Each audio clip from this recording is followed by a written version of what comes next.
Olá, esse é o podcast Filosofia Pop. Eu sou Murilo Ferraz e aqui comigo está o Marcos Carvalho Lopes. Hoje a gente recebe o professor Ladislau Dolbor. Ele é economista e professor titular da pós-graduação da PUC de São Paulo. Esse é o nosso episódio número 72 e hoje falamos sobre o capital improdutivo. Gostaria de deixar aqui também um aviso que é possível que a gente faça uma pausa no podcast porque eu faço a edição do programa e eu preciso de um tempo para finalizar o TCC da especialização que eu estou cursando. Isso ainda não está decidido, talvez o Marcos consiga continuar a edição dos episódios, mas eu já deixo aqui avisado sobre essa possibilidade. Se você gosta do nosso trabalho, você pode ajudar o programa a continuar apoiando o Catarse do Filosofia Pop em catarse.me/filosofia_pop, a partir de R$5 por mês. A sua ajuda é muito importante para a gente conseguir continuar a manter esse programa. Em breve a gente vai criar um grupo dos apoiadores para a gente poder trocar mais ideias. Nós agradecemos os novos apoiadores Cícero Simone, Haroldo Dias, Idenilson dos Santos, Luciano Santos e Tamara Figueiredo. Faça como eles e apoie o podcast Filosofia Pop para o nosso trabalho poder continuar. Assine o nosso canal no YouTube, youtube.com/filosofiapop.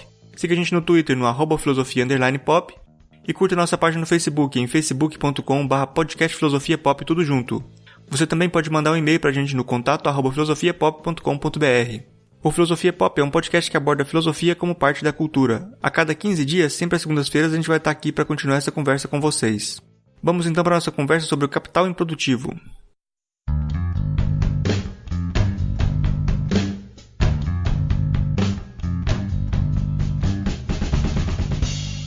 Hoje a gente recebe o professor Ladislau Dolbor.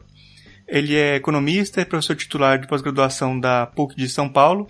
Foi consultor de diversas agências nas Nações Unidas, governos e municípios, também de várias organizações do Sistema S. Ele é autor e coautor de cerca de 40 livros e toda a produção intelectual do professor está disponível na página dele, dolbor.org. A gente vai deixar o link aí no site. Bom, hoje a nossa conversa é sobre o capital improdutivo.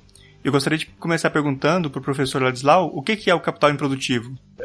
Basicamente, eu, por exemplo, sou professor, tenho minha conta, minha poupança no banco. Se eu chego no banco, a gerente me pergunta, professor, em que o senhor quer investir? Eu digo, meu amor, isso aqui não é investimento, isso é aplicação financeira. Eu posso até ganhar dinheiro, porque sou esperto, comprei as ações que estão em alta, ou coisa do gênero, ou fiz algum trambique aí com dólar. No país não apareceu um par de sapato a mais, nem uma casa a mais. São aplicações financeiras, né? Aplicações financeiras é diferente de investimento. Se eu construo uma escola, ou abro uma estrada, ou abro uma empresa, que eu estou gerando emprego, pagando imposto, gerando produto, tudo isso aí é investimento. Então, uma vez que a gente separa aplicação financeira de investimento, a gente entende melhor que tem lucros sobre produção, né? E você tem dividendos de diversos tipos de aplicações financeiras, né? No Brasil a gente chama de rentismo, esse lucro que a gente tem sobre capital improdutivo, né? Em francês é muito claro, por exemplo, revenu é renda a partir da produção, coisa do gênero, né? A renda que você opera, o seu salário, coisa do gênero, e RNTE, que seria renta. Curiosamente, no Brasil, nós não temos a palavra renta, né? Em inglês também é muito claro. Income é a renda a partir da produção, certo? E rent é o que no Brasil antigamente se chamava uma pessoa vive de rendas, portanto não precisa trabalhar, certo? Então, essa distinção entre o investimento e a atividade produtiva que resulta e o rendimento que as pessoas obtêm a partir disso é diferente do rentismo gerado através de um conjunto de atividades improdutivas. Para dar um exemplo, isso deu a força de um livro que está tendo impacto mundial, que é de Thomas Piketty, O Capital no Século XXI. Ele não precisava escrever um livro de 720 páginas para isso, mas basicamente a ideia é a seguinte, ele disse, olha, a produção de bens e serviços no mundo aumenta cerca de 2,5% ao ano. Por quê? Porque é trabalhoso, tem que produzir, fazer as coisas, né? Agora, o rendimento sobre aplicações financeiras, nas últimas décadas no mundo, está entre 7% e 9%. Ou seja, você pega tantas empresas no Brasil, por exemplo. É uma empresa que, por exemplo, produz presuntos e salsichas e essas coisas assim do sul do país. De repente, eles têm a opção seguinte, vamos comprar mais máquina, mais equipamento, aumentar a produção? O diretor financeiro diz, meus amigos, isso aqui é arriscar muito. Se a gente coloca o dinheiro em aplicações financeiras, em títulos da dívida pública, tesouro direto, né, é lucro certo, risco zero, e nenhum trabalho. Para que a gente vai se meter na produção, no capital produtivo, quando rende muito mais você fazer aplicações financeiras? Então, essa compreensão, isso atinge não só o Brasil, tá? Isso está atingindo o mundo todo, né? Eu tive agora em Angola, numa missão discutindo ali com gente do governo, eles também estão com o dinheiro que está se desviando dos investimentos produtivos para aplicações financeiras especulativas de diversos tipos, né? Isso gera a riqueza dos paraísos fiscais, gera o conjunto da desarticulação no planeta. Por isso, a gente está avançando tão fortemente em tecnologias, né? A nossa capacidade técnica está evoluindo de maneira fantástica e as economias no mundo estão basicamente paradas e com todos os problemas políticos que isso gera, né? Uma coisa que eu acho que muita gente fala contra essa ideia, assim, do rentismo, aí eu queria saber a opinião do senhor aí, que é falar assim, que não, mas, o cara vai aplicar no investimento financeiro, mas, assim, indiretamente, lá na ponta, isso vai chegar numa produção, tipo, falando desse sentido, assim, falando que não é bem assim, né? Então, como é que o senhor responderia esse pessoal que fala assim, que, tem que é um investimento financeiro, mas ele vai investir em outra coisa, e lá na ponta vai ser um investimento em alguma coisa de produção? Olha, a gente tem essa estatística, tá? Não no Brasil, porque os bancos não me dão, mas a gente tem estatísticas internacionais. As estatísticas internacionais são o quê? Tanto a pesquisa do Instituto Roosevelt nos Estados Unidos ou dos britânicos no Reino Unido, né? É que retorna para a produção cerca de 10%. Ou seja, de cada $10 ou de cada 10 libras que entra no circuito, tem uma só que vai voltar efetivamente produtiva, né? As pessoas pensam assim, não, mas eu comprei ações de uma empresa, eu vou ter um rendimento financeiro, certo? Só que eu comprei essas ações, o banco vai poder utilizar esse dinheiro para investir numa empresa, ou seja, esse meu dinheiro vai chegar a uma empresa que vai efetivamente investir.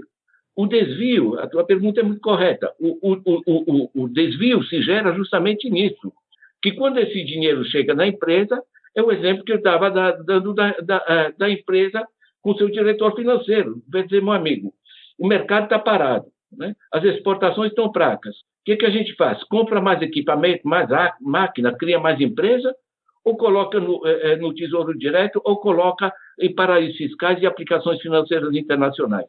Como rende mais, com risco zero, liquidez total, você fazer aplicações financeiras, e como investir, produzir, é um risco, o mercado vai aceitar, não vai aceitar, os produtos vão ter, não vão ter venda, etc., etc. Na dúvida, eles preferem aplicação financeira. Então, na realidade, o dinheiro, mesmo que chegue nas empresas produtivas, ele é reorientado para aplicações financeiras. Isso que fez, né, essa coisa curiosa, né, que quando o Obama, por exemplo, repassou cerca de $4 trilhões de dinheiro público para os bancos se comprometeram a usar isso para investir, para redinamizar, depois da crise de 2008, para redinamizar a economia. Na realidade, o que eles fizeram? Fizeram aplicações financeiras, rodaram, cobriram o seu caixa, mantiveram seus sistemas especulativos e, na realidade, quebraram milhões de gente que tinha comprado suas casas e não conseguia cobrir os empréstimos e recuperou essas casas por essa gente na rua. Hoje temos milhões de pessoas vivendo em casinhas tristes ou nessas coisas de roda, como em containers ou o que seja, nos Estados Unidos. No caso nosso, o problema se deu também quando se deu isenções fiscais para as empresas, né, no quadro do governo da Dilma, né, justamente para os bancos investirem, né. Os bancos não investiram, os bancos repassaram isso de novo para títulos do governo, certo? E os próprios impostos passaram a gerar juros para os bancos sobre o dinheiro que o governo passava para eles. Então, forma o que a gente chamou, e que internacionalmente chamado de ciranda financeira, né? Certo? E que simplesmente paralisa a economia. Nós estamos aqui no coração do conceito de financiarização. No correto, é o seguinte: se você tem uma taxa de juros que é, como na França, por exemplo, onde você, para abrir uma empresa, você vai pagar juros mais ou menos de 3% ao ano. Juro ao mês não existe, juro ao ano. Tá? E você vai ter um lucro de 6%, 7% sobre essa produção, você vai poder devolver o empréstimo, pagar os juros e depois pegar outro empréstimo para abrir outra empresa e coisa do gênero. Então, esse equilíbrio se desfez quando se começou no mundo, a partir dos anos 80, com o tal de neoliberalismo, elevar as taxas de juros de maneira tal que rende mais você fazer aplicação financeira do que produzir. Professor, geralmente aqui no Brasil o pessoal sempre fala que o Brasil é o país do futuro, né? E de repente o pessoal descobre que o futuro é o Brasil mesmo. A desigualdade do Brasil está se virando a regra mundial, né? O tipo de desigualdade que o Brasil tem parece que está se espalhando com esse tipo de capital financeiro. Como é que você está vendo essa situação? Olha, acho que o básico é entender o que funciona em economia, tá? Para você justificar os lucros dos bancos, você tem que complicar muito, né? E as pessoas ouvem todo aquele negócio sobre o déficit na TV, balançam a cabeça e não entendem luvas, né? Agora, no que funciona, hoje, é muito claro, e não é questão de esquerda ou direita ou coisa do gênero, é só olhar historicamente as experiências que funcionam. Vou dar mais alguns exemplos, porque aí as pessoas entendem. Isso aqui não dá para só economista entender essa coisa, porque se trata do nosso dinheiro, né? Basicamente, pegue a crise de 1929 nos Estados Unidos, gerada pelo sistema financeiro, muito parecido com o que estamos sofrendo no mundo hoje. O que fez o Roosevelt a partir de 1933? Ele colocou um imposto elevado sobre os ganhos financeiros, até 90%, e usou esse dinheiro, inclusive emissões financeiras, e montou uma equipe dirigido por um tal de Hopkins, que era o braço direito dele, uma equipe de cerca de 150 pessoas, que rodaram os Estados Unidos, município por município, oferecendo dinheiro para criar campos de basquete, construir escolas, fazer saneamento básico, arborizar ruas, qualquer coisa. Chegava no município, o que vocês precisam? Ele identificava uma pessoa física que ia ter que prestar contas do dinheiro para garantir que houvesse prestação de contas, mas eles irrigaram todos os Estados Unidos, não irrigaram os bancos, irrigaram as comunidades com dinheiro, o que gerou um monte de atividades de pequenos investimentos, o que reduziu o desemprego. Reduzindo o desemprego, aumentou os salários. Aumentando os salários, começou a aumentar a demanda. Quando aumentou a demanda, as empresas voltaram a produzir. Quando as empresas voltaram a produzir, elas começaram a empregar mais ainda. E gerou-se o que a gente chama de círculo virtuoso, um processo cumulativo. Agora, veja bem, quando as famílias começaram a consumir mais, você tem imposto sobre o consumo. Isso gera receita para o Estado. Quando as empresas passaram a trabalhar mais e a empregar mais, isso gera imposto sobre a produção, receita para o Estado. Ou seja, a conta fechou, né? Porque os impostos gerados permitiram cobrir o que tinha sido colocado. E com sobras. E com as sobras, o que faz o Estado? Ele faz dois eixos complementares. De um lado, ele expande as chamadas políticas sociais. Acesso universal e gratuito público à saúde, educação, segurança, cultura, todas as coisas que no Brasil chamam de gastos, mas que são investimento nas pessoas. É o que mais rende, porque as pessoas se tornam mais produtivas. E, por outro lado, o Estado passa a poder também investir em infraestruturas. Infraestruturas, transporte, telecomunicações, energia, sistema de abastecimento de água, esse tipo de coisas, elas melhoram a produtividade das empresas. Então, você está gerando um círculo, né, em que você aumentou a demanda das famílias, porque você alimentou a economia pela base, com dinheiro público, dinamizou as empresas, ambas dinamizaram o Estado, e o Estado volta a dinamizar tanto as famílias como as empresas. Esse círculo não é só com a crise de 29 e com Roosevelt. A saída, e eu acompanhei, eu sou nascido durante a guerra na Europa, né?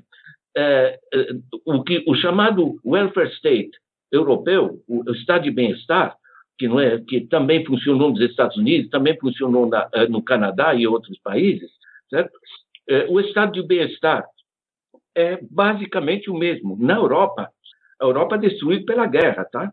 Ela não vê temos que apertar o cinto, pelo contrário, passou a redistribuir recursos, porque justamente quando você tem demanda e você tem crédito barato, as empresas funcionam. O empresário não precisa de discurso ideológico. Ele precisa ter demanda para ter para quem vender e precisa de crédito barato para poder investir, né? Então, a Europa, e eu presenciei, né, esse milagre europeu, que são dos anos 1945 a 1980, a partir do qual começou a haver todo esse ataque do chamado neoliberalismo, né, e começaram a bombardear essas coisas. Mas isso não é... outro exemplo, a Coreia, né? A Coreia do Sul é muito curioso. Ela, depois da Guerra da Coreia, nós estamos meados dos anos 50, ela não apertou o cinto. Ela, como tinha multinacionais interessadas, porque mão de obra barata, e tem o exército americano, da segurança para os americanos, eles instalaram empresas multinacionais ali. Mas o governo da Coreia do Sul não era essas coisas em termos de democracia. O Park Chung-hee, essa gente era dura, mas eram fortemente nacionalistas. Ou seja, eles proibiram essas empresas multinacionais de vender no mercado interno. Está entendendo? Usaram essa produção que os americanos faziam com mão de obra barata e as suas tecnologias para exportar, como se fosse poço de petróleo. Com essas exportações, eles passaram a importar implementos agrícolas, porque é uma base agrícola, uma população pobre e rural. Implementos agrícolas, tratores, sementes melhoradas, enfim, um conjunto de coisas, e eles nunca geraram desigualdade. Eles sempre tiveram um nível que a gente chama de Gini, em termos de desigualdade, uma medida, né, próxima da Suécia, tipo 0,27. Certo?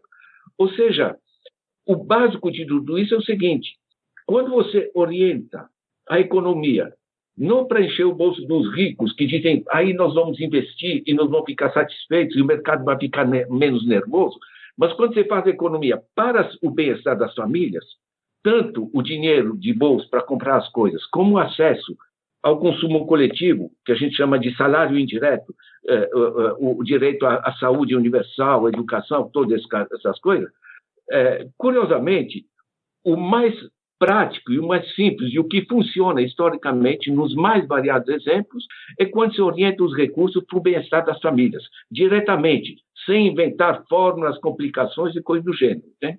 Porque isso dinamiza a economia pela base. Você falou da Coreia do Sul aí, tem um economista que geralmente escreve alguns livros interessantes aí, que é acho que é Ha Jun-chang, né, o nome dele. Escreveu aquele Chutando a Escada, que ele fala... Ele escreveu outros também, um que eu achei legal foi acho que é Economia, Modo de Usar, que ele faz passa por várias escolas da economia ali, explica cada uma vantagens e desvantagens e tal.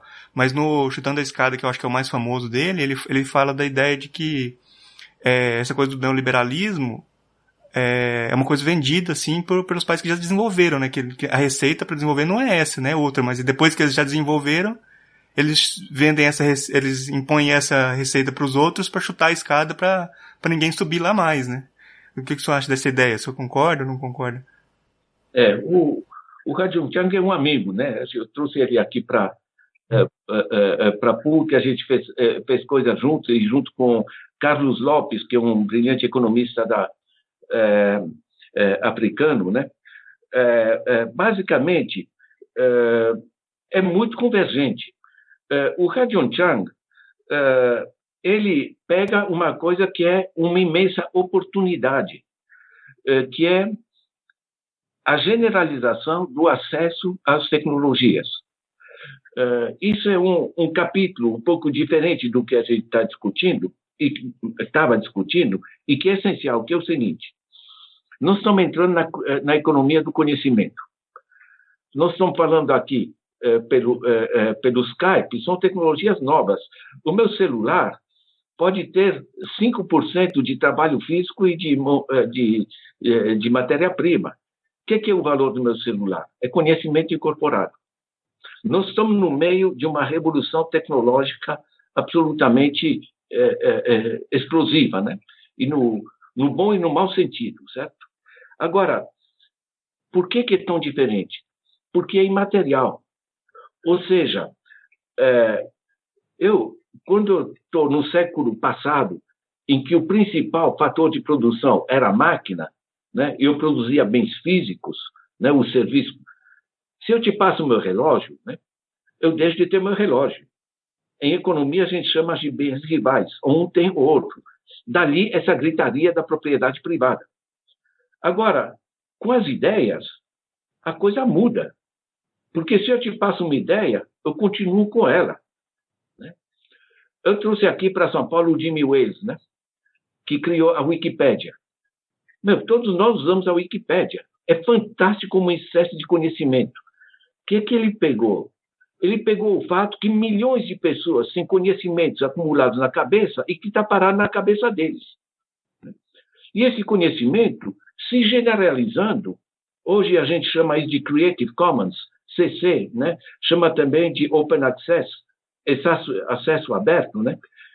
Esse sistema permite que todos nós geremos e multipliquemos riqueza de conhecimento tecnológico, e o conhecimento é o principal fator de produção. Então, você vai para um país como o Quênia, por exemplo, em que eles, deixando os bancos de lado, fazem diretamente as transações entre eles com o sistema do smartphone, do celular, e criaram a moeda paralela, chama M-Pesa. Pesa em Swahili é dinheiro, né? E hoje, essas transações em moedas paralelas representam 38% do PIB. Então, você tem um deslocamento dos fatores de produção físicos, de quantidade limitada, para fatores de produção imateriais que podem ser repassados para qualquer parte do planeta. Imagina se a gente facilita o acesso a novas tecnologias da agricultura de precisão para todos os pequenos produtores da África, da América Latina, da Ásia, coisa do gênero. Nós podemos multiplicar imensamente o processo. Agora, os países do centro, Estados Unidos, Inglaterra, Europa Ocidental, coisa do gênero, que desenvolveram as tecnologias, né? Daí o conceito de chutando a escada, né? Eles desenvolveram as tecnologias, copiaram uns dos outros, né? Mas agora que eles copiaram uns dos outros, inclusive chupando conhecimentos biológicos aqui da Amazônia, no Brasil, coisas de diversas partes, dizem, não, agora não pode mais. Agora temos que ter patentes, royalties, temos que respeitar copyrights, porque senão é um atentado à propriedade. Bom, isso evidentemente é uma imensa picaretagem, né? Porque eles querem ganhar dinheiro travando o acesso ao conhecimento. E, em geral, é conhecimento que eles não desenvolveram. Você tem os trabalhos da Mariana Mazzucato, por exemplo, O Estado Empreendedor, é um livro de muito sucesso. Ela mostra que a Apple faz essa fortuna, hoje não paga imposto, certo? Ela trabalha diretamente com paraísos fiscais, a Apple. A Apple, nenhuma das tecnologias que está no iPhone, nessas diversas coisas, é produção dela. Ela pegou o conjunto das pesquisas do DARPA, que é o Departamento de Defesa americano, que é a internet, o sistema, a tela que você toca com o dedo, a tela sensível, isso é desenvolvido também. Tudo isso são investimentos públicos, né? Então, se você generaliza acesso a essas novas tecnologias, você tem como gerar o que nas Nações Unidas estão chamando um Global New Deal. Como um New Deal, como um novo pacto dos Estados Unidos, são em termos globais. Vamos facilitar o desenvolvimento de todos e não fazer o que o Rajon Chang critica, né? No seu trabalho, os caras pegaram essas tecnologias e dizem não, isso é infringir a propriedade intelectual se outras pessoas usam essas tecnologias.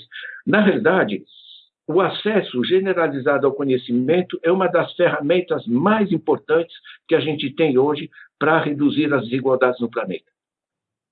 Há pouco tempo saiu uma reportagem no Le Monde Diplomatique sobre o Quênia, né?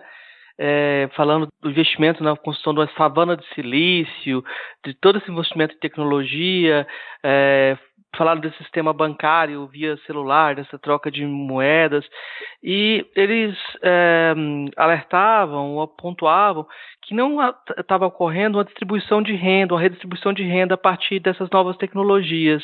Aí vem a pergunta: qual o papel da inovação na construção de um capitalismo civilizado? Essa ideia de inovação constante precisa ser mantida? Como é que a gente vai pensar a inovação nesse contexto? Veja bem, as novas tecnologias, elas podem ser utilizadas para multiplicar conhecimento, pegar a Wikipédia, ou podem ser utilizadas para cobrar pedágio sobre o acesso ao conhecimento. Hoje você tem o Big Pharma, as grandes empresas farmacêuticas, dizem: não, eu desenvolvi esse medicamento, portanto, vocês têm que comprar na minha mão e no preço que eu colocar. E quando você pergunta para elas: mas qual é o custo de vocês? Eles dizem: isso aqui é segredo empresarial. Certo? Na realidade, eles inventam que gastaram bilhões para desenvolver um medicamento. Em geral, são farsas. E você, na realidade, você está cobrando pedágio sobre acesso a essas tecnologias. E nós temos essa riqueza de conhecimento que está sendo, a sua difusão está sendo travada por um monte de empresas. Veja bem, nós temos hoje patentes sobre medicamentos de 20 anos.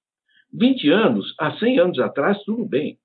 Hoje, com a mudança das tecnologias, um aparelho celular que muda de tecnologia, incorpora coisas novas a cada 6 meses, você falar em 20 anos, certo? O cara trava uma tecnologia por 20 anos, porque diz que ele que teve ideia. Isso aqui é pré-histórico, né? Então, na realidade, nós temos, de um lado, os grandes grupos que tentam travar o acesso às tecnologias, né? E, por outro lado, nós temos toda uma tendência inversa, que é de generalização, que a gente chama de Open Access, chama de Creative Commons, de diversas formas, né? Um dos melhores exemplos é o MIT. O MIT, um dos principais centros mundiais de pesquisa tecnológica, eles disponibilizam toda a produção científica online, gratuitamente, chama OCW, Open Courseware. Como tem open source, fonte aberta, né? Eles fazem open course. Eu estive na China várias vezes. Na China, eles têm um sistema semelhante, chama CORE, C-O-R-E, China Open Resources for Education, recursos educacionais abertos da China. Certo? Você tem os mais variados. Eu, mais modestamente, todos os meus livros, né, estão disponíveis online. Isso que a gente está discutindo aqui sobre financiarização, as pessoas podem pegar no meu blog ou no YouTube, por Ladislau, você vai encontrar lá, tem 15 pequenos vídeos de 10 minutos cada, né, explicitando como esse negócio se forma. Nós fazemos parte de uma rede mundial de pesquisadores que disponibilizam toda a produção científica online. Pegue, por exemplo, a pesquisa sobre o genoma, que é tão importante para a medicina. Certo? Os laboratórios de pesquisa biológica no mundo todo estão todos online articulados. E tudo é aberto, eles não fecham com patentes. Certo? Ou seja, como cada um chega a uma pequena descoberta, por exemplo, da função de um gene específico, eles colocam isso imediatamente online, ou seja, todo mundo trabalha na ponta. Não tem ninguém reinventando a roda. O que isso traz de importante para a compreensão é o seguinte: quando o principal fator de conhecimento é conhecimento, o principal fator de produção é conhecimento, o que acontece é o seguinte, é que o processo colaborativo se torna muito mais produtivo do que a competição. Então, nós herdamos o capitalismo de outra era e estamos aplicando isso para uma sociedade de conhecimento e esse negócio simplesmente não funciona, né? Nós temos que assegurar o acesso aberto e ampliar todo o espaço de colaboração.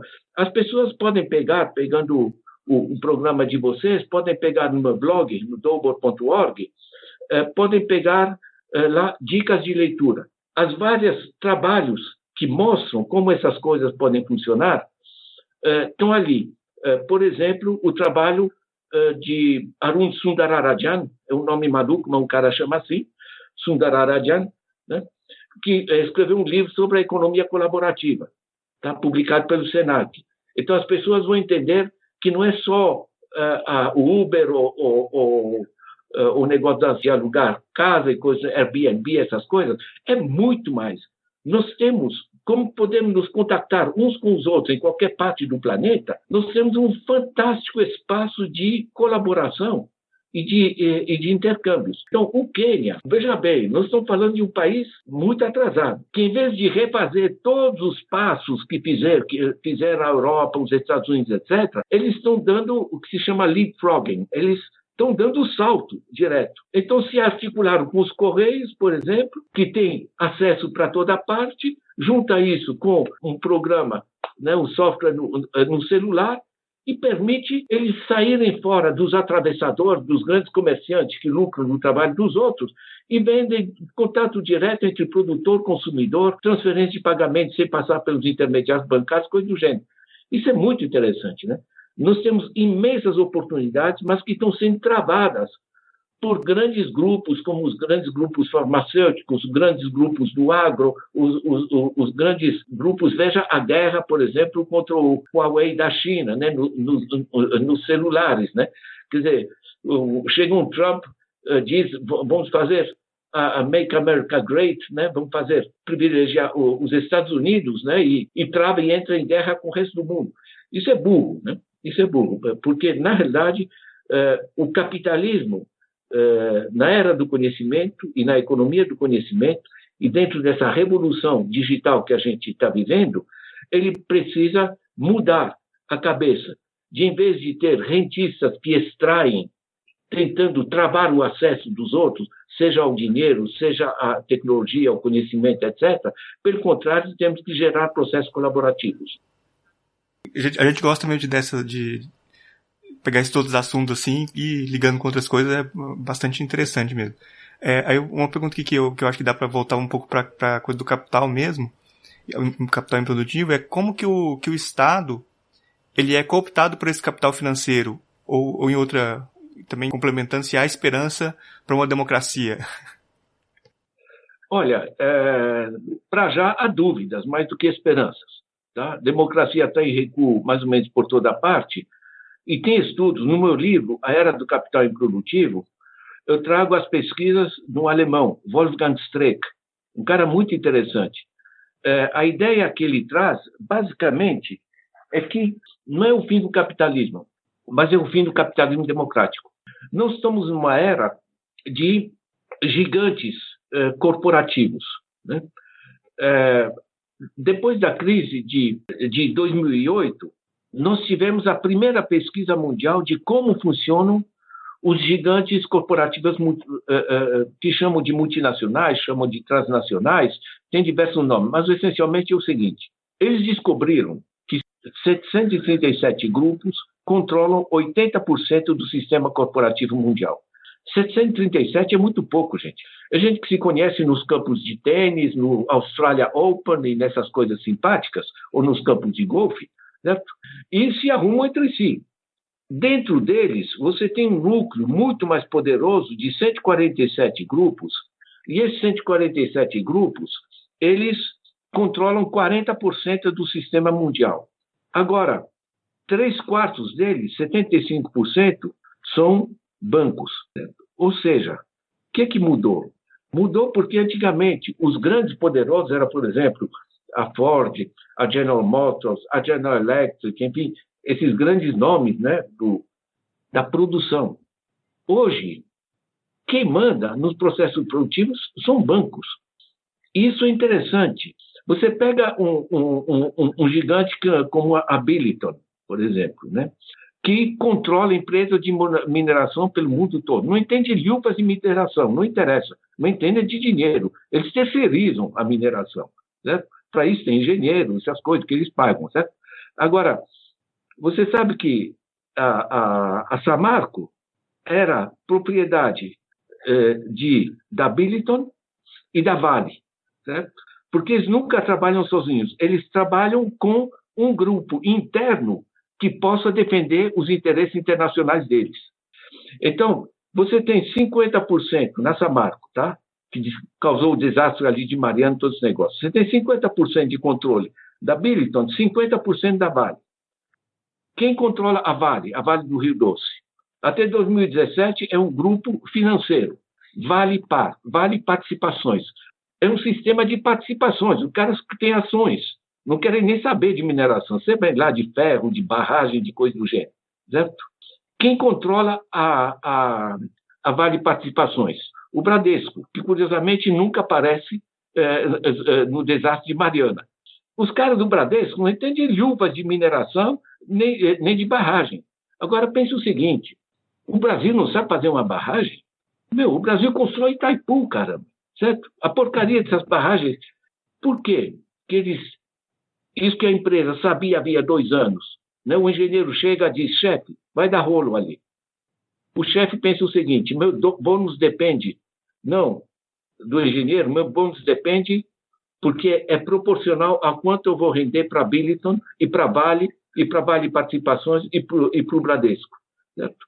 Ou seja, você tem cooptação da direção desses grandes grupos com o sistema financeiro de acumulação. Né? Então, você, de certa maneira, você deforma o conjunto do processo produtivo. Então, quando eu digo que nos 147 principais grupos mundiais, você tem 75% são bancos, porque esse dinheiro, ao fim e ao cabo, é ali que vai parar. Entende? É no Bradesco da vida, que não é tão gigante mundial, mas é significativo, mas você vai ter, na realidade, bancos como, por exemplo, Lehman Brothers. Né? Lehman Brothers, por que ele quebra? Porque ele levou a um extremo, digamos, a financiarização que não pode sustentar. Mas você tem o Barclays, Union des Banques Suisses, Credit Suisse, Credit Lyonnais, você tem o Citi, você tem um conjunto de grandes bancos que hoje são 28, e esses 28 a gente chama internacionalmente de SIFIs, Systemically Important Financial Institution, SIFI. Esses grupos têm um poder estruturado, articulado, por exemplo, no IIF, que é o Instituto International Institute for Finance. Né? Então, isso se transformou num poder político. De certa maneira, você vê gradualmente empresas que foram comprando, umas comprando as outras, até formar grandes grupos. Esses grupos geram um sistema de financiarização e obrigam a extrair o máximo das empresas, e o dinheiro vai para os bancos, e a partir de um grau de poder desses bancos, eles geram um poder político, porque eles passam a ter o dinheiro para financiar as dívidas dos governos. E quando Wolfgang Streeck diz que não é o fim do capitalismo, mas é o fim do capitalismo financeiro, é basicamente o seguinte, porque você elegeu um presidente, o presidente chega todo contente, ele tem seu programa ali das coisas que fazer, e chega no seu salão, no seu escritório de presidente, ele já encontra outras pessoas ali, né? Dizem, meu amigo, vamos conversar. Qual é a dívida que esse país tem? Certo? Qual é a dívida interna? Qual é a dívida externa? Como é que vamos trabalhar a nossa remuneração, nós financistas? Qual vai ser a taxa de juros? A Dilma tentou baixar a taxa de juros, né? Não durou muito. Né? E isso você vai encontrar nas mais diversas partes do mundo, na crise financeira do México, a crise financeira da Rússia, a crise da Argentina, na crise que teve no Sudeste Asiático e outros. De certa maneira, isso você vai encontrar nos meus vídeos e no livro A Era do Capital Improdutivo, porque tem um subtítulo, A Nova Arquitetura do Poder. a estrutura do poder basicamente mudou. A gente fala em mercado, mas a gente pensa mercado assim, empresas concorrendo entre si para satisfazer o cliente, etc. Mas isso aqui é século passado, certo? Hoje em dia, a lógica é diferente. A preocupação com a democracia tem tudo a ver, porque eles não precisam de democracia, certo? Eles resolvem entre si.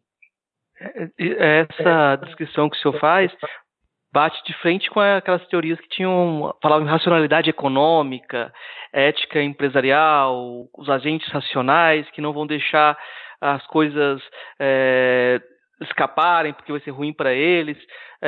Eu acho interessante que o senhor fala que está interessado em ver como a coisa funciona mesmo, tem uma perspectiva bem pragmática. Nesse sentido, eles também não estão preocupados com a burrice no poder, não. É boa. O artigo que o senhor escreveu um bem recente, chamado A Burrice no Poder, para esse pessoal não está preocupado em quem que é a pessoa que está lá, está preocupado em que a agenda dele seja cumprida, né? Por exemplo, esse discurso de austeridade, de corte de gastos, limitar os gastos, no caso do governo brasileiro, parece totalmente na contramão daquilo que o senhor está dizendo, que seria a possibilidade de um capitalismo civilizado, né? Eu não sei que nome o senhor prefere dar. Eu gosto muito desse capitalismo civilizado, é muito legal. Mas, na realidade, o que esses grupos, esses políticos, digamos, todo esse neoliberalismo nos oferece, não são argumentos, são narrativas, certo? Então, se diz o seguinte, não, a Dilma gerou um déficit e, portanto, foram as pedaladas fiscais e, portanto, ela tem que ir embora porque a boa dona de casa é aquela que gasta o que tem, certo? Como, além do mais, nossa presidente era mulher, né? E o argumento pega, fato é, bom, isso não tem rigorosamente nada a ver, porque a política estava funcionando, nós não tínhamos déficit significativo, o déficit nunca passou de 2%. Na Europa civilizada, se considera que até 3% é perfeitamente normal, né? Agora, as narrativas, hoje, são grandes grupos de pesquisa, de marketing político, que organizam essas narrativas, né? Essa ideia, né? Tipo da coisa, olha, tem que fazer uma coisa simples, que pegue e que mesmo o pessoal que não entende nada de economia vai acreditar. Então, não, a boa dona de casa tem que gastar. Portanto, nós vamos dar um golpe de Estado, mas para pôr as finanças em ordem. Bom, eles desorganizaram completamente as finanças, certo? Aumentaram radicalmente o déficit, geraram uma queda do PIB no Brasil. Nós estamos no mesmo PIB hoje que estamos em 2012, certo? E estão dizendo que estão consertando. Na realidade, é uma apropriação de poder. E aí é o reverso do que eu dizia do que funciona. Por quê?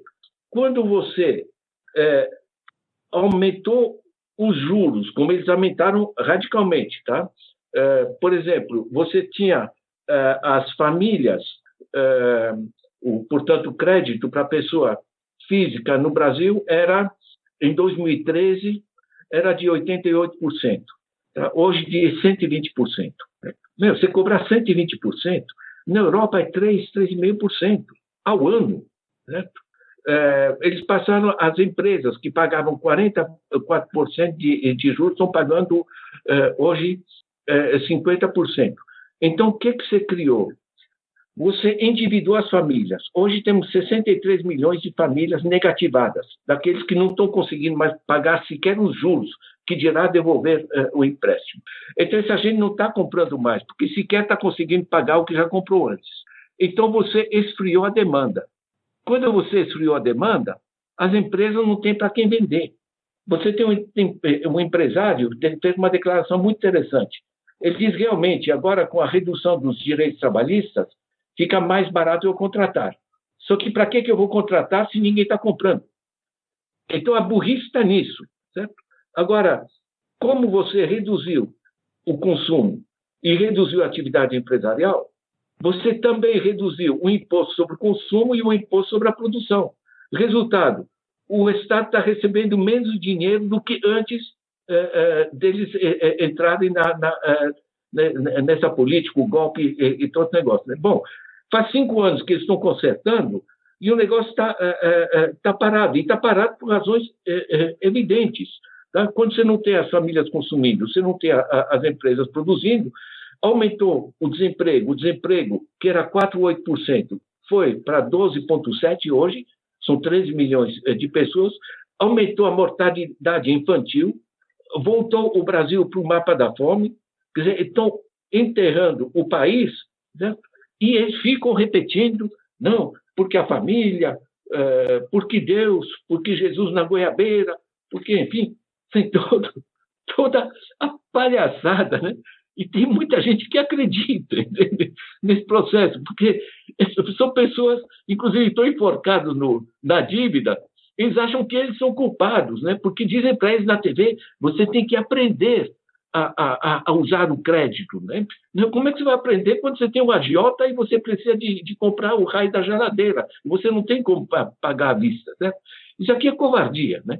Isso é covardia. Ainda mais quando você faz uma fraude radical que é apresentar o juro ao mês, né? Nós somos o único país no mundo que apresenta juro ao mês porque parece pequeno e fica comparável com o juro internacional. Isso aqui é agiotagem generalizada, né? Agora, eles são bons de narrativas. Eu recomendo muito às pessoas que estão escutando isso pegar no YouTube um documentário que chama Chomsky e Companhia. Chomsky, Chomsky, estou dizendo para os ouvintes, né? E está legendado, ele mostra como se criou no mundo a indústria da opinião pública, né? Bom, eu ia fazer uma pergunta sobre os juros aqui, mas acho que já que essa deixa aí, já dá para fazer uma outra pergunta aqui, que é qual que é o papel da mídia nesse convencimento aí que o senhor vê? Porque assim, como o senhor explica, parece que fica claro assim, que estamos indo no caminho errado, mas parece que as pessoas são bem convencidas por isso e parece que tem um sistema funcionando para convencer as pessoas disso, né? Qual que é o papel da mídia aqui no Brasil para manter as coisas desse jeito? Olha, não é só no Brasil, tá? A mídia vive da publicidade. A publicidade é paga por quem? Ela é contratada por grandes empresas de publicidade, que são hoje grandes grupos internacionais aqui no Brasil, e essas grandes empresas de publicidade, elas são procuradas pelas grandes corporações. A padaria da esquina não faz publicidade, certo? Não faz grandes contratos de publicidade. São as grandes corporações, tá? Você vai ter bancos, você tem as empresas farmacêuticas, você vai ter o agronegócio, né? Esses grandes grupos, eles contratam as empresas de publicidade para fazer grandes campanhas, elas pagam essas empresas, elas vão pagar a TV Globo, vão pagar as diversas mídias.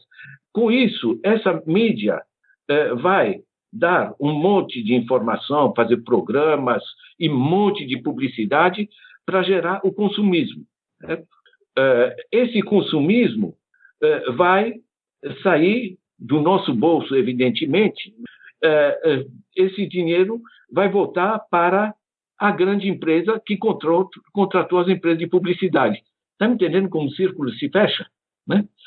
Nisso aí ocorre uma dimensão que é comercial, né? Porque as grandes empresas que empurram todas as bugigangas para a gente, né? E muitos úteis, tudo bem, mas contratam as grandes empresas de publicidade que vão pagar isso, vão contratar os minutos na mídia. Isso vai gerar um bombardeio, inclusive, de publicidade para a criança, que gera um consumismo maluco, certo? Isso vai gerar, esse consumismo vai gerar, evidentemente, os lucros para as próprias empresas. Essa é a dinâmica comercial. O círculo, né, se fecha. Na dinâmica política, é mais interessante ainda. Por quê? Falar mal do governo e que as culpas dos problemas são o déficit do governo, que é uma piada, eles que criaram agora o déficit, certo? Mas nunca falaram do juro dos bancos. Imagina que a mídia vai falar que isso aqui é agiotagem, certo? Nós tínhamos um artigo na Constituição de 88, o artigo 192, limitava a taxa de juros a 12% ao ano mais inflação. hoje daria 15%. Né? 15% assim mesmo, penso que na Europa a taxa de juros na faixa de 3%, 2%, 2,5%, 4%, certo? Ao ano. Então, nós temos um fechamento político da mídia com os grandes grupos financeiros, os grandes grupos do agro, os grandes grupos industriais, que hoje ganham muito mais com o sistema financeiro do que propriamente com os processos produtivos, né? Então, você gera um sistema onde, imagina que a Globo vai dizer, sabe o quê? Esse negócio que a gente tem nos bancos, isso é agiotagem, né? Você tem um cara muito legal, que é o Eduardo Moreira, que foi banqueiro e está na Jovem Pan, e é o único cara que é muito explícito. Ele diz, olha, esse negócio está quebrando a economia, gente. Porque se você pega dinheiro, mete na mão dos bancos, que metem para paraíso fiscal, que metem para especulação financeira, você não tem dinheiro para investir. Se você não tem dinheiro para investir, o negócio não funciona. E se você faz empréstimos para as famílias, né, ou os crediários, ou as tarifas sobre cartão de crédito, ou o cheque especial, 300%, se você faz coisas, você está enforcando as famílias, está enforcando as empresas, como esse negócio vai funcionar? A mídia não está explicitando, a mídia não está informando, a mídia faz parte do sistema das narrativas, né? Elas são apropriadas pelos grandes grupos financeiros, pela financiarização, e isso faz parte da estrutura de poder, porque a estrutura de poder não é só você ter influência sobre executivo, é você financiar a campanha de senadores, prefeitos e governadores, o que seja, é você financiar parte do judiciário, certo? Que é muito sensível ao dinheiro, certo? Então, na realidade, você gera uma arquitetura de poder em que a mídia, a estrutura política, a estrutura do judiciário e o sistema financeiro, tudo passa a pertencer a um circuito que permitiu o que se faz hoje no Brasil, o que se faz na Argentina e em outros países. Sobre estratégias de se contrapor ao capitalismo, esse capitalismo improdutivo, o senhor já destacou, falou um pouquinho sobre o investimento na economia local. Eu queria que o senhor explicasse um pouco mais sobre isso e também eu acho que é importante ter o contraponto. Qual o papel da governança global? Tem um papel hoje ainda a ideia de alguma entidade mundial? Como o senhor vê a possibilidade disso? Olha, o que você está colocando na realidade, né, de um lado local, de outro lado global, eu junto com Milton Santos e Otávio Yanni, alguns anos atrás, a gente fez uma reunião que a gente chamou da globalização ao poder local. Okay? Sabe o que isso coloca? Coloca na mesa o problema da governança. A gente sabe o que é governo, né? A máquina administrativa, governo e tal. Agora, governança é fazer funcionar o conjunto. O MST faz parte da governança, a Fiesp faz parte da governança, os sindicatos, os movimentos sociais, né? Então, na realidade, o conjunto tem que funcionar. Deixa eu pegar uma dimensão que é da globalização, que fragiliza os governos nacionais. Por quê? Porque, por exemplo, o Brasil tem no exterior, em paraísos fiscais, 520 bilhões de dólares. 520 bilhões de dólares dá mais ou menos 2 trilhões de reais, o que é mais ou menos 30% do PIB do Brasil. O que está acontecendo? Se o Brasil tenta controlar o capital financeiro aqui dentro, ele vai para um paraíso fiscal. Como o dinheiro hoje são sinais magnéticos, né? O dinheiro no papel representa apenas 3% da liquidez no mundo. 93% são sinais magnéticos. Sinais magnéticos com a internet, eles rodam pelo planeta em frações de segundo. Então, você tem o sistema financeiro global e os bancos centrais são nacionais. São cerca de 200 países. Está me entendendo? Então, se um país determinado diz, sabe o que é? Eu quero que o dinheiro aqui sirva para fomentar a economia. Ou seja, eu quero que os bancos funcionem da maneira como eles foram criados. junta pequenas poupanças e transforma no financiamento de um empresário de uma fábrica que vai produzir sapatos e as crianças vão ter sapato para usar, vai gerar emprego, vai comprar máquinas e vai pagar imposto que vai poder permitir as infraestruturas e as políticas sociais, certo? Isso é o que funcionava. Hoje não, funciona ao contrário. E quando um governo tenta controlar o sistema financeiro, ele escapa para outro país, né? A gente chama popularmente de sistema sabonete. O sabonete é curioso. Se aperta de um lado, ele escapa para aquele lado, para o outro, né? Aperta do outro, ele escapa para este. Certo? Então, na realidade, você tem um sistema que é de uma perda, uma crise global de governança. O Fundo Monetário não apita nada, o Banco Mundial tem menos dinheiro que o BNDES, tem um banco em Basileia que se chama ele mesmo de Banco Central, de bancos centrais, não apita nada, certo? Na realidade, você tem economia global e governos nacionais. Isso está completamente desajustado. Gera a zona que você tem nos Estados Unidos, gera as migrações por toda parte, gera o Brexit na Inglaterra, gera os gilets jaunes na França, né? Gera a zona política que está as Filipinas com Duterte, que está a Tailândia, que tem uma ditadura democrática, né? Uma democracia de generais, curiosamente, um pouco como a nossa, né? Gera a crise da Venezuela. Na realidade, o conjunto desse sistema está em situações críticas, sem falar do Oriente Médio, de países da África e do gênero, né? Na realidade, o global deixou de funcionar porque nós não temos estruturas globais e temos uma economia global. Então, quando você tem um governo que manda em tudo, mas que não manda sobre o dinheiro, certo? Ele manda em colocar ou não colocar a cadeirinha de bebê no assento de trás do automóvel, certo? Ele, francamente, está buscando o que fazer porque não sabe realmente o que fazer com a estrutura desarticulada financeira que hoje existe. Agora, a outra dimensão da tua pergunta, o que é o local, é muito bacana, porque eu viajei muito, né? Trabalhei muitos anos, sou hoje aposentado pela ONU, né? E eu conheci a China, conheci a Mongólia, conheci os países árabes, eu trabalhei 7 anos na África, enfim, conheci países ricos, pobres, a Suíça, onde eu estudei, essas coisas. E você acaba tendo uma visão que não entra esse negócio de esquerda e direita, entende? Mas se trata de decência humana. Entende? Nós temos hoje, ao ano, morrem cerca de 6, 7 milhões de crianças de fome. Né? Como nós estamos esbanjando comida, não tem nem a mínima razão para ter esses problemas. Né? Então, na busca do que funciona, um certo pragmatismo, digamos, o pragmatismo e com valores, está centrado no bem-estar das pessoas, e bem-estar não para algumas pessoas de cima, bem-estar generalizado, senão as coisas não funcionam. Né? Então, eu pego a Alemanha, por exemplo.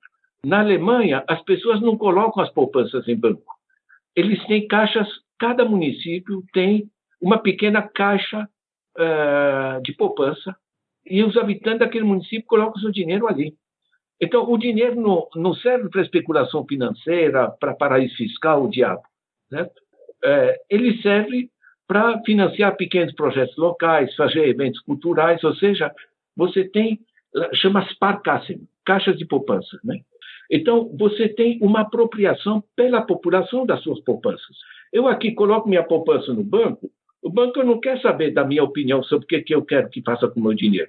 Ele considera que é deles.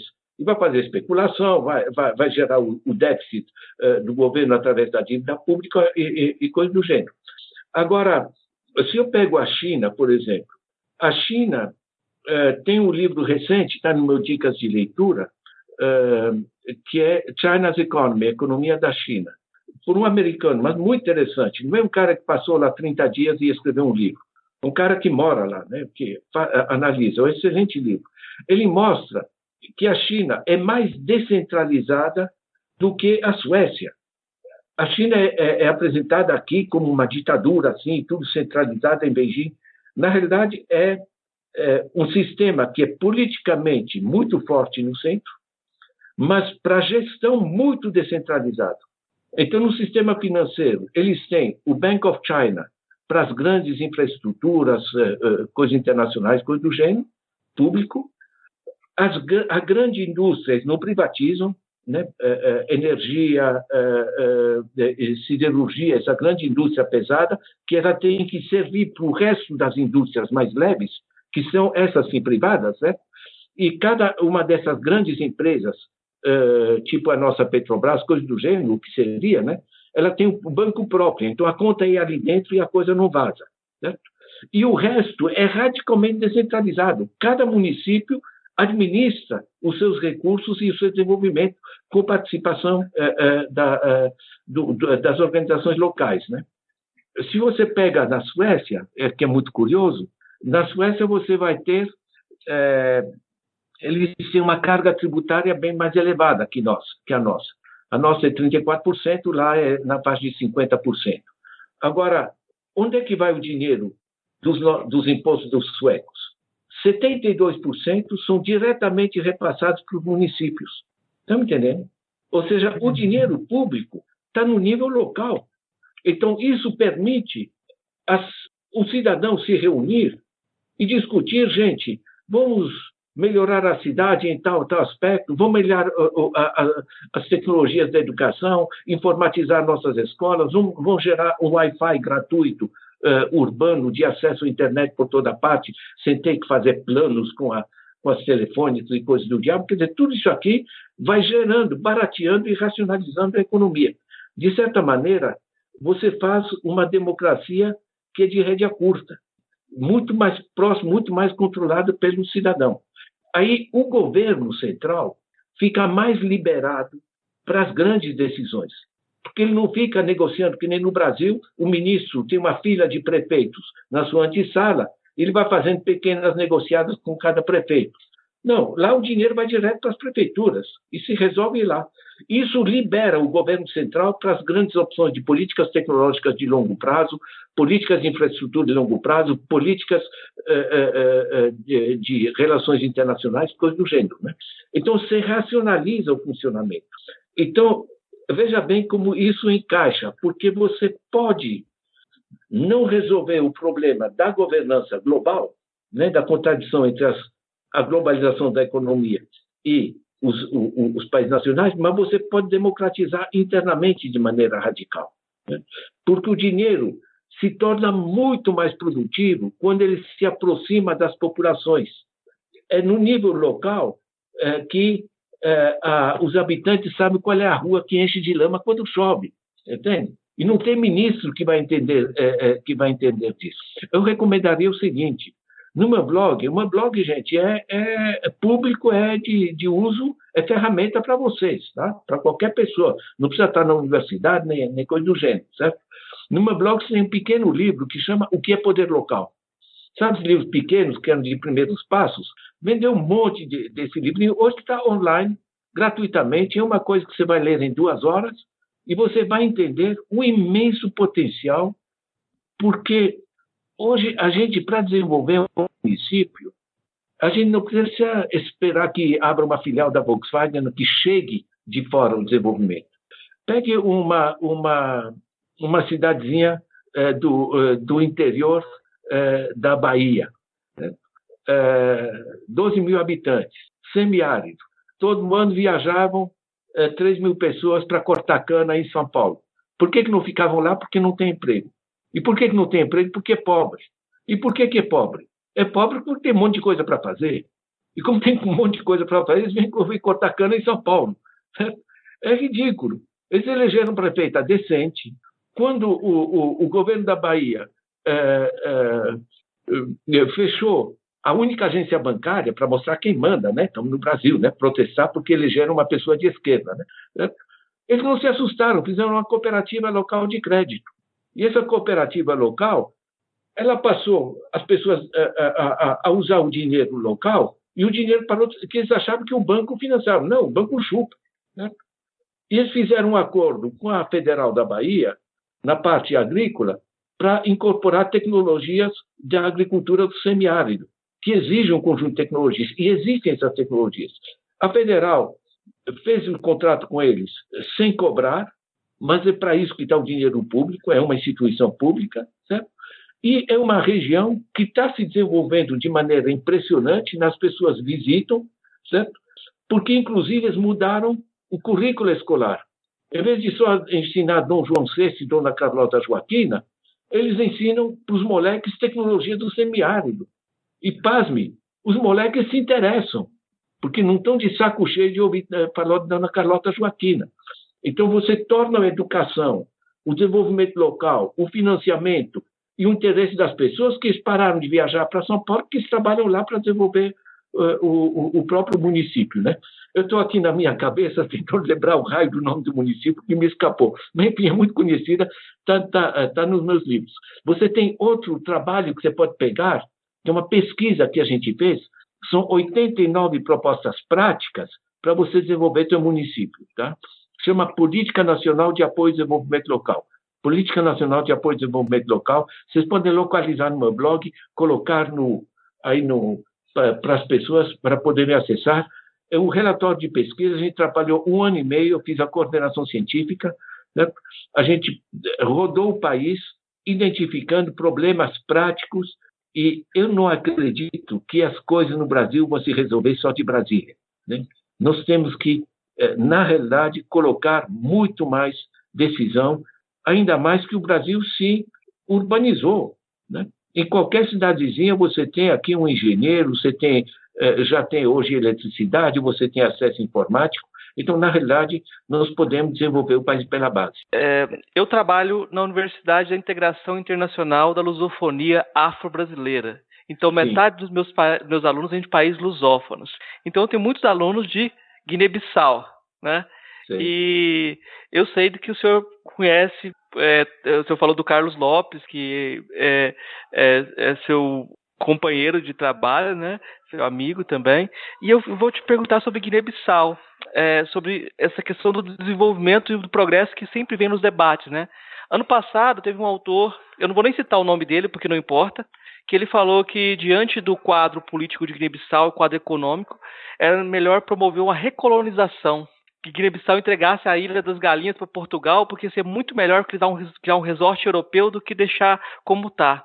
Como o senhor vê hoje a situação desse país na busca de independência econômica? Porque eu sei que o senhor tem um livrinho lá sobre independência econômica de Guiné-Bissau, um livro que é final da década de 70, né? Como é que o senhor vê essa busca de independência hoje de Guiné-Bissau? Olha, esse livrinho provavelmente está online também, tá? As pessoas podem se interessar. As pessoas têm que entender, primeiramente, o que foi colonialismo. Pegue o chamado Congo belga, hoje a República do Congo, né? O Congo é um país gigantesco, é mais ou menos 1/3 do Brasil. Ele se tornou independente. Quando se tornou independente, esse grande país tinha 27 pessoas com curso superior. Vai tocar um país. As heranças são uma tragédia, Tem mais. As fronteiras que foram traçadas por interesses coloniais. Você entra na Guiné-Bissau, você tem um tipo de população na zona próxima do mar, né? Que são os balanças, produtores de arroz, né? Você tem outro tipo de população, policultura, mais para o interior, e você tem os fulas, que são mais do interior, que é já a faixa do Sahel mais seca, né? Que são basicamente de criação de gado, né? E são mais islamizados, né? Os países foram feitos, os recortes foram feitos assim: você tem uma capital, que pode ser Bissau, ou Dakar, ou Conakry, né? E você faz um porto, né? Porque se trata de chupar as riquezas desse país, mandar para a Europa, né? Ou para os Estados Unidos. Você faz uma ferrovia que vai até as zonas de exploração de minério, ou de agricultura, ou o que seja, certo? E você faz um país com fronteiras que não respeitam as civilizações, os grupos linguísticos. Eu atravessava a fronteira entre a Guiné e o Senegal, são a mesma população, são as mesmas línguas, e dizem, não, agora aqui é fronteira. Quer dizer, a herança colonial é uma gigantesca desgraça. Eu recomendaria muito para as pessoas se darem conta de como o que foi colonialismo, tem um livro que é um estudo extremamente sério que chama O Fantasma do Rei Leopoldo, né? É um livro maravilhoso que faz você entender o que é realmente esse processo. No Congo, os colonialistas mataram 6 milhões de pessoas.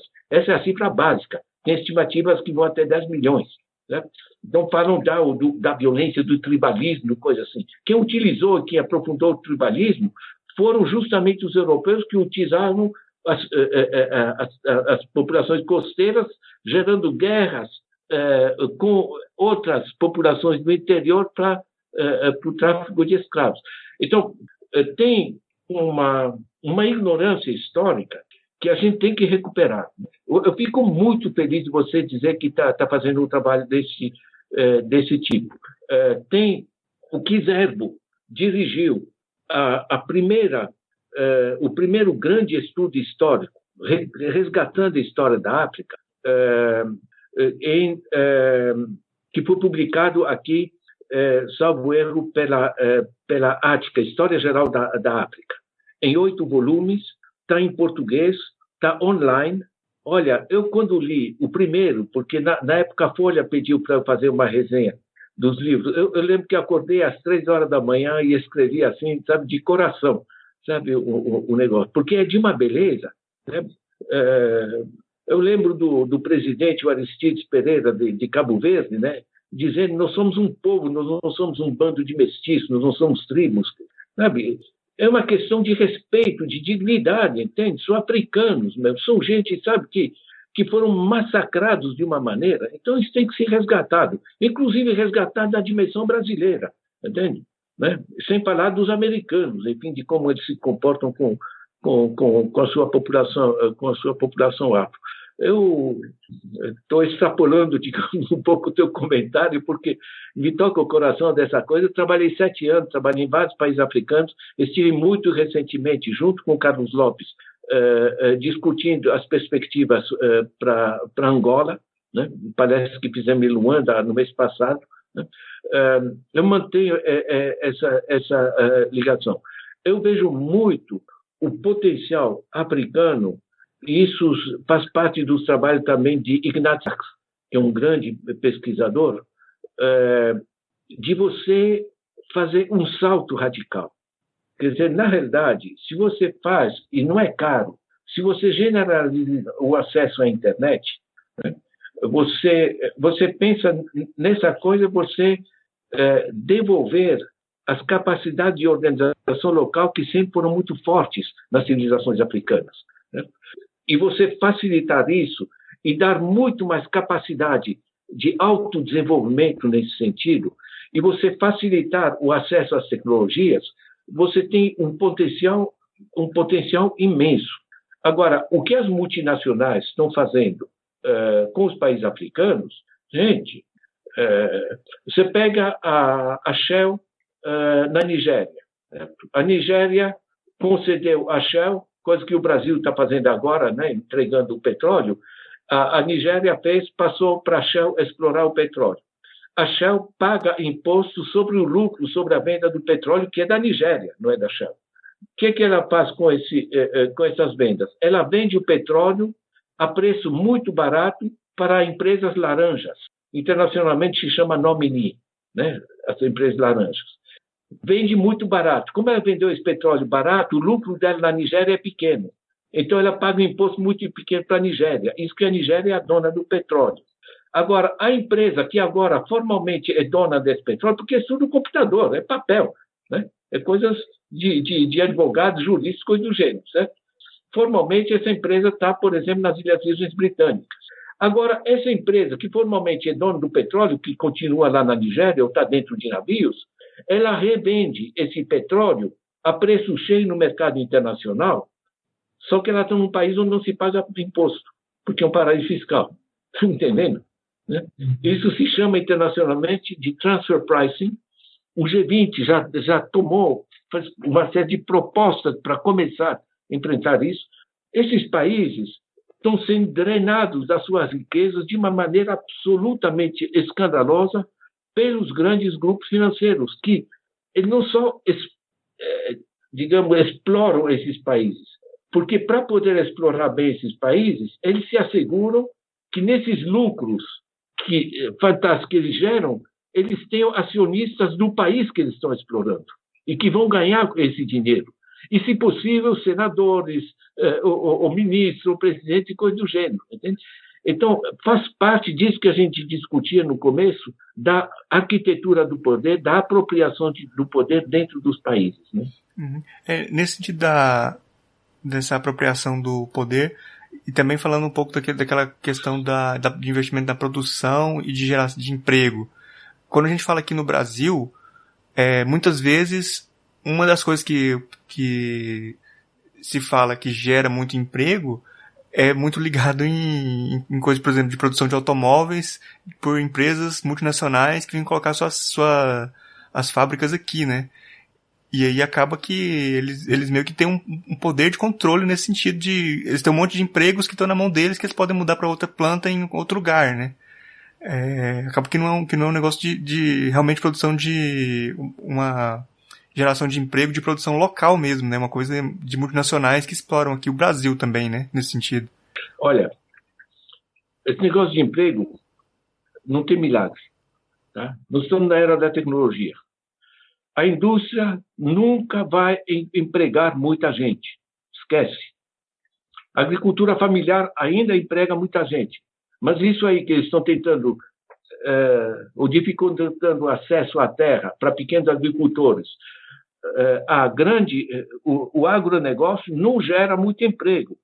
Você tem que ter 200 hectares de soja para ter um emprego. Sem falar da nossa subutilização fantástica de terra, dá mais de 2 vezes a trança, com a chamada pecuária extensiva. Entendeu? Que você tem 1,3 boi por hectare, né? Isso é terra jogada fora, isso que nós temos terra agrícola com água, é um negócio. Então, não é aí que vão surgir os empregos. Onde estão, só para dar um exemplo, os Estados Unidos são um país muito industrializado. Nos Estados Unidos, apenas 5% da mão de obra está na indústria, certo? Ou seja, operários, tá? Na indústria vai dar 10% porque tem as secretárias, os administradores, etc. Mas operário, trabalhando com máquina, né? Certo? É 5% apenas. Ou seja, aqui vai ter tecnologia, vai ter automação e esquece que você vai gerar emprego. Onde é que você gera emprego? Você gera emprego hoje investindo nas pessoas. Porque investimento nas pessoas não é que nem você fazer automóvel ou você fazer pazinha de plástico e colocar na gôndola. A saúde é capilar. Você tem que chegar a cada criança, a cada mãe, a cada pessoa, em cada bairro, certo? Você tem que examinar cada córrego, se está contaminando, se está gerando doença e coisa do gênero. A educação é a mesma coisa. Você tem que chegar a cada criança. A segurança, a cultura local, todas essas coisas são de uma grande capilaridade e uma grande intensidade em mão de obra.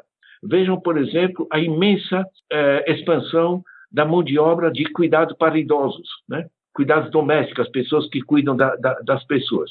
Então, na realidade, você tem um espaço de expansão de emprego no nível local através das políticas sociais. Por isso é tão desastroso esse tal de teto de gastos que eles estão querendo liquidar e travar a educação, a saúde e coisas do gênero, certo? Então, na realidade, você tem que reforçar as políticas sociais. As políticas sociais, internacionalmente, chamam investimento nas pessoas, não gasto. Certo? Pega um país como a Finlândia, que em 1970, né, há quase 50 anos atrás, decidiu nós vamos investir no conhecimento, na elevação do nível de conhecimento científico e tecnológico como principal estratégia de desenvolvimento. Vejam a Finlândia em que nível está hoje. Então, uma coisa são as políticas descentralizadas reforçando o investimento nas pessoas. Não pode deixar solto nenhum moleque, que cada moleque, esse bem enquadrado, bem formado, um imenso potencial produtivo no país. E a gente tem que investir nele. Né? Você tem um segundo eixo, que é à medida que se expandem as novas tecnologias, você ir reduzindo a jornada. Você reduzindo a jornada de trabalho, você tem na Alemanha empresas que estão trabalhando 28 horas por semana. certo? Você tem a Suécia trabalhando 35 horas. Você reduz a jornada e você não paralisa a economia, porque tempo mais livre com a família, vai ter mais gente estudando, vai ter mais gente vendo documentários interessantes, vai ter mais gente de convívio, você vai ter mais gente demandando esporte, ou seja, você vai ter outras áreas econômicas que surgem e vai ter mais... Então, o idiota é o que a gente faz. Você tem gente que está desesperada porque trabalha demais e outros desesperados porque não tem emprego. Certo? Então, a gente tem que sair dessa idiotice, da burrice no poder, digamos assim, e começar a fazer coisa inteligente. E o terceiro elemento é você trabalhar a renda básica de cidadania. O Suplicy está cansado de falar disso, mas isso está sendo experimentado em diversas partes do mundo, porque sai muito mais barato você tirar as pessoas da miséria do que arcar com as consequências. E não é complicado, e não é caro. Pense o seguinte, o Bolsa Família tirou 50 milhões de pessoas da miséria. O Bolsa Família era 0,5%, 0,5%, do PIB. Tirou 50%, sabe? Melhorou radicalmente as crianças mais bem alimentadas, né, que vão ser mais produtivas e coisas do gênero. Isso é investimento inteligente. Eles massacraram esse negócio, isso é absolutamente escandaloso. Agora pense que só de juros dos nossos impostos desviados para transferir para os bancos na taxa Selic são 6% do PIB. Imagina o que daria para pegar. Na realidade, melhorar as condições de vida no andar de baixo da sociedade é muito barato. E essa gente, eles não pegam dinheiro e vai colocar em paraíso fiscal e fazer aplicação financeira. Essa gente compra, dinamiza a economia. Então faz sentido. Se você pensar, a gente reforçar as políticas sociais descentralizadas, município por município, poder local, né? Você assegurar muito mais a redução da jornada de trabalho, que é uma discussão antiga, mas que tem que se materializar. No mínimo, fim de semana. Tá? Você tem já experiências de 3 dias livres por semana. Certo? E você assegurando uma renda básica para que essa transição tecnológica que a gente está vivendo não deixe pessoas, uma massa de gente em situação de desespero, isso é fundamental. E a gente pode organizar essa transição da economia do século passado, a economia das fábricas, coisas do gênero, para a economia do conhecimento, para o qual a gente tem que evoluir. Só que eu acho que é importante, eu trabalho na Unilab com filosofia africana, né? Sim. E eu vejo que nessa transição você tem uma implicação da mudança da forma de vida, né? E quando eu estou aprendendo na Unilab com a convivência com os alunos e com os colegas, então você percebe que a dimensão comunitária é muito mais presente em meus estudantes de Guiné-Bissau, por exemplo, quando nasce um bebê, não é a mãe sozinha que vai cuidar do bebê, sempre tem alguém para cuidar junto e muita gente se responsabilizando. Então a gente fala que a gente já tem os filhos da Unilab. Essa dimensão comunitária, essa volta, não é uma volta, mas essa valorização da dimensão comunitária, parece que esse modelo de futuro pede que a gente volte para a África, que a gente aprenda com modos de vida que sejam voltados para um outro tipo de felicidade. Essa dimensão eu acho que é mais filosófica também, né? Como é que você vê isso, essa ideia de uma... Olha, não é só filosófica. Primeiro, tem raiz extremamente poderosa no que eu falei da economia do conhecimento. A economia do conhecimento é baseada na colaboração. Por que os países asiáticos estão evoluindo de maneira... Estavam muito atrasados, foram destruídos, colonizados, etc. Por que eles estão indo tão rápido? Certo? Você sabe o que é? As economias asiáticas, a civilização asiática é baseada no arroz. Não sei se você reparou, a gente tem esses documentários, a gente vê aquela fila de mulheres repicando o arroz, né, da sementeira para o campo, né? Olha, para eles, colaborar na comunidade está na cultura, está na civilização. A África, aproveitar essa herança da cultura comunitária, isso casa exatamente com o que há de mais moderno na economia do conhecimento, que exige sistemas colaborativos. E nós não estamos só digamos, no ideal, que é bonitinho, a comunidade, a participação, não sei o quê. É que funciona, entende? Eu, quando vejo como funciona a Dinamarca, como funciona a Suécia, como funciona o Canadá, como funciona a China, todos se baseiam em sistemas amplamente colaborativos. Então, isso gera um contrapeso à maluquice que gerou pelos grupos financeiros internacionais, pela financiarização, que está destruindo literalmente o nosso planeta, tá? Em termos ambientais, destruindo os nossos recursos, gerando aquecimento global, etc., certo? Contaminando o planeta, enfim, né? E gerando essa fantástica desigualdade. Eu queria lembrar o seguinte: hoje, 1% tem mais do que os 99 seguintes no mundo. Eles não produziram tanta riqueza assim. Né? Você tem 26 famílias no mundo que tem mais do que a metade mais pobre da população, os 3 bilhões e 700 milhões. Eles não produziram essa riqueza. É o que a gente chama de bola de neve financeira. O bilionário que aplica 1 bilhão a 5%, isso vai render para ele 137 mil ao dia. E ele reaplica isso e o dinheiro vai embora. Então, essa financiarização, digamos, gerou um desacerto e uma tragédia social. Então, você tem um sistema que está destruindo o mundo em termos ambientais, destruindo o mundo em termos sociais, e você tem o dinheiro onde? Você tem 20 trilhões de dólares em paraísos fiscais. As pessoas não se dão conta do que é 20 trilhões. Mas vocês devem ter acompanhado as reuniões de Paris sobre o clima, né? A gigantesca convenção, grande vitória, vamos tomar medidas, vamos encontrar 100 bilhões de dólares por ano para enfrentar o aquecimento global, que é um desastre para o planeta. Quanto é 100 bilhões?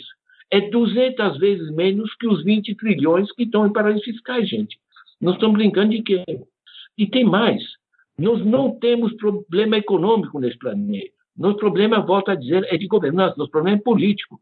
Porque se você pega os 80 trilhões de dólares, que é o PIB mundial, divide por 7,6 bilhões de habitantes, que é a população do planeta, sabe o que dá?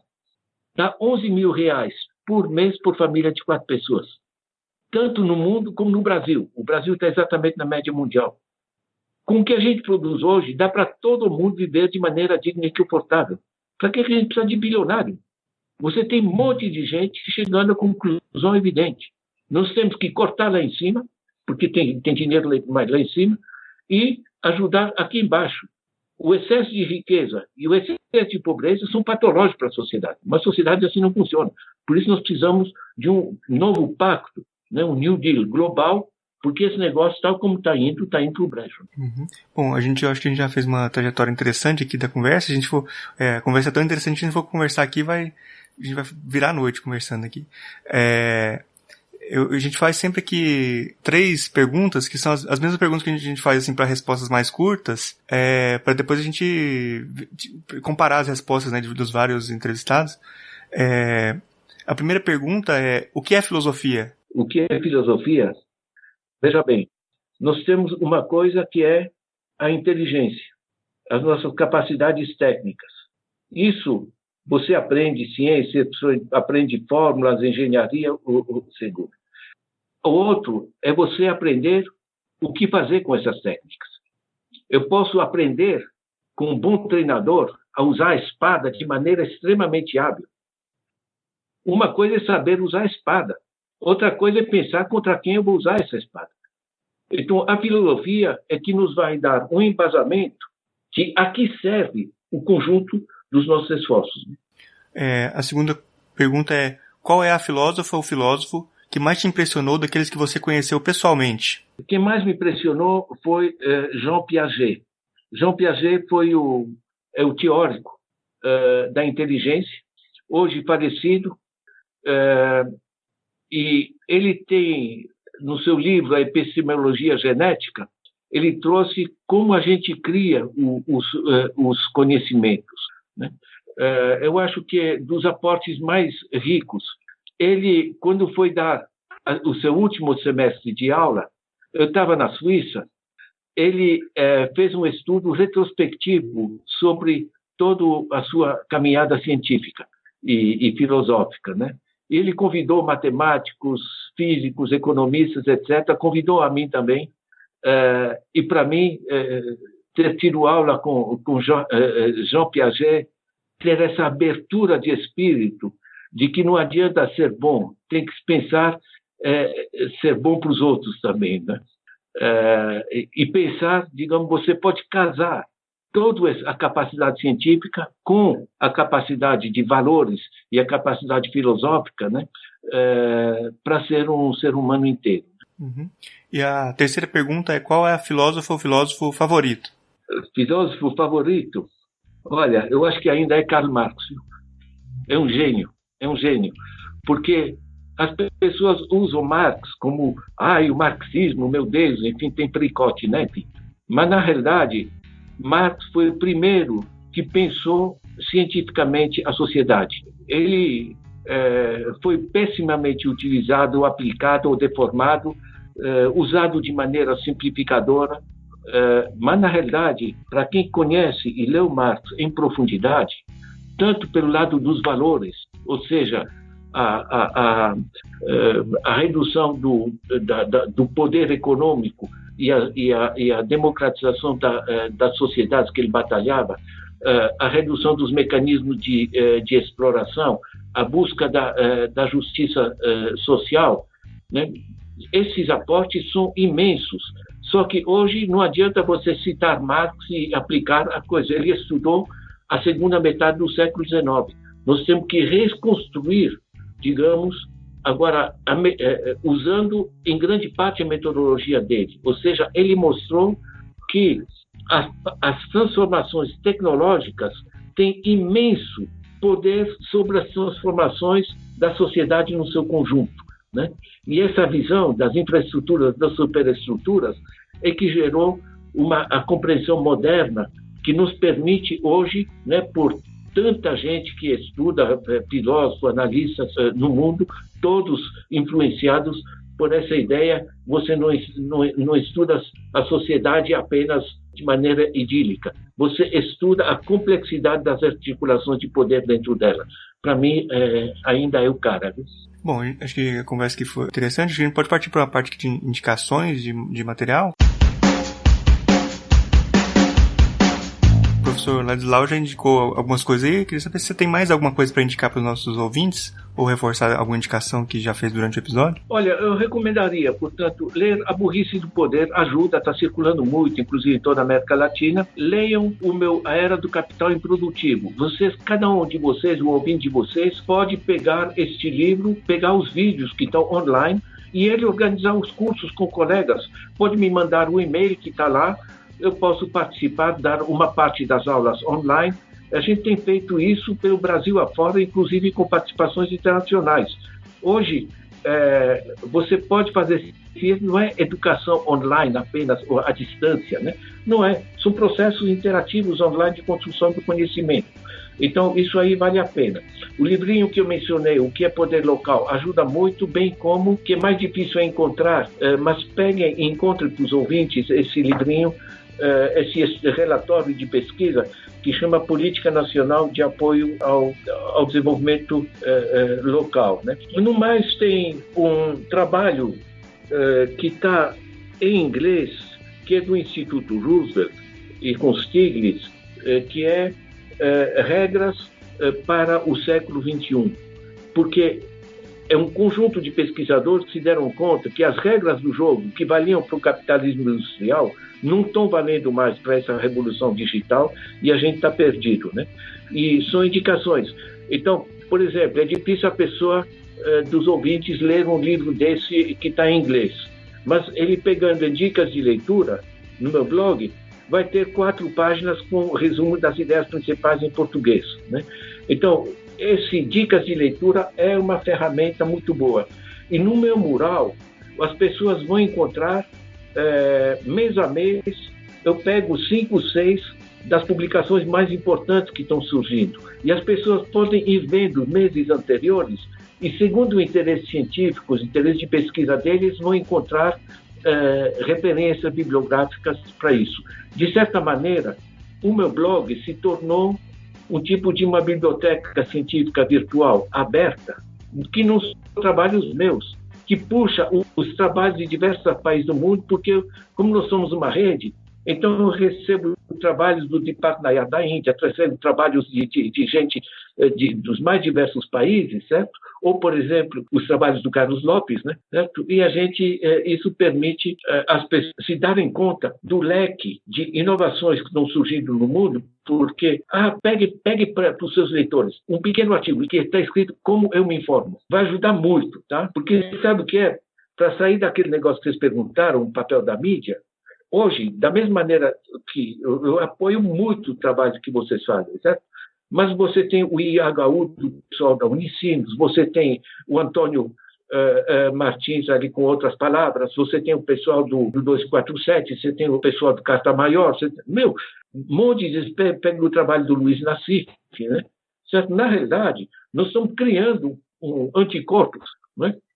De maneira acelerada, porque a gente tem que informar a sociedade. Os caras que votaram no Bolsonaro não são bestas, né? Eles foram simplesmente maltratados pela tal das narrativas. Você sabe, eu não sei como dormem esses jornalistas, sabe, francamente. Né? Só vou fazer uma indicação para a gente fechar. No livro do Carlos Lopes, Cooperação e Desenvolvimento Humano, que é um livro facilmente em português, né? Saiu pela ESP, que eu acho que complementa e dialoga com o trabalho que a gente vem falando aqui, né? Perfeito, então, perfeito. Pode colocar na lista das minhas recomendações. Eu já vou, depois eu já vou falar para o senhor que aqui no Unilab eu vou inventar um curso sobre o capital improdutivo e vou convidar o senhor depois.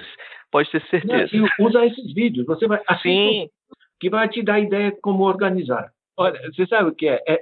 O que eu quero recomendar? As pessoas passarem a utilizar toda essa mídia social, o fato que a gente pode se conectar no mundo, com o mundo, a partir de um negocinho que a gente tem no bolso. Gente, isso é fantástico, parar de bater boca e usar isso para troca de informações, para generalizar o acesso a tecnologias e coisas do gênero. É uma oportunidade. Cada um pode criar seu blog, se inspirar até do meu blog, por que não? Gente, parabéns pelo trabalho de vocês. Uhum. Bom, a conversa foi muito boa aqui, a gente gostou muito de conversar com o senhor. Muito obrigado pelas palavras aí, muito obrigado pela sua presença aí, professor. Obrigadão. Obrigado, professor. Um abraço. Um abraço, professor. Obrigado. Ei, gostou do nosso episódio? Apoia a gente lá no Catarse, é só R$5 por mês, o preço de um cafezinho. Ajuda a gente a continuar divulgando a filosofia no Brasil. catarse.me/filosofia_pop.